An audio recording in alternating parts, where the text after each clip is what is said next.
Today we are making butter.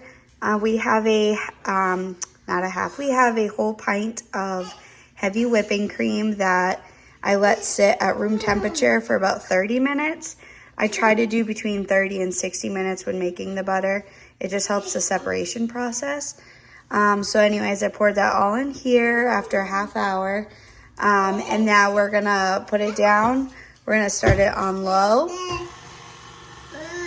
And we're gonna let that go for a little bit of time. It's been about 2 minutes. We just increased the speed a little bit more. So now you can see it's looking like whipped cream. I've been slowly increasing the speed. We're at 4 right now. It's taken about 5 minutes to get to this point. And then once I do push the speed up a little bit more, it'll probably be another 3 to 5 minutes before it turns into the butter and the buttermilk.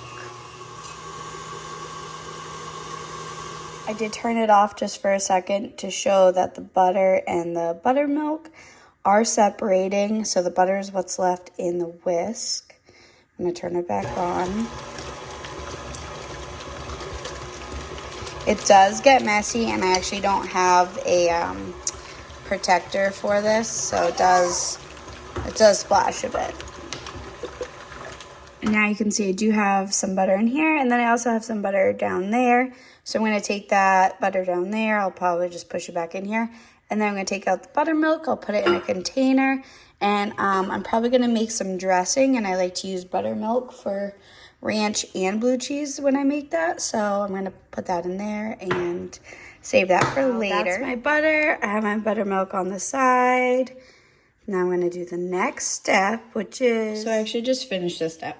But the next step was to fill it with ice water, and you put the butter in, and then you kind of form it all together, take it out, kind of collect all the pieces, put it back out, and then this is what's left over is once it's kind of all out, you take it, push it against a bowl, some of the excess moisture will run off, and then it's going to go on the paper towel, kind of dry off again, we'll roll it, we'll form it, and then we'll do the next step. So you can see my butter right now. It's kind of into a form. So kind of pat it, squeeze it, push. You want to get out all the excess moisture.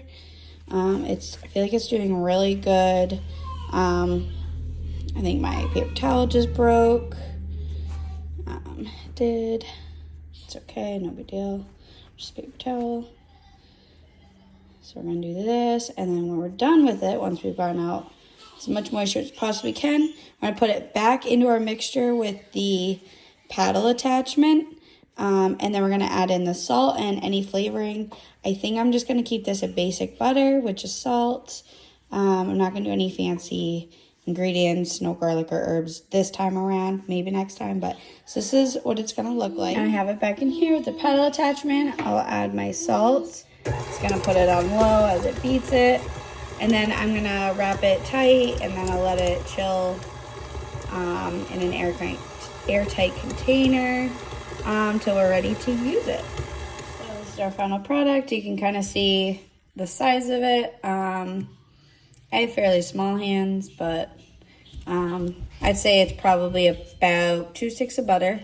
So it doesn't make a lot. That portion definitely doesn't make too much, but I feel like it was pretty successful. So this is our butter.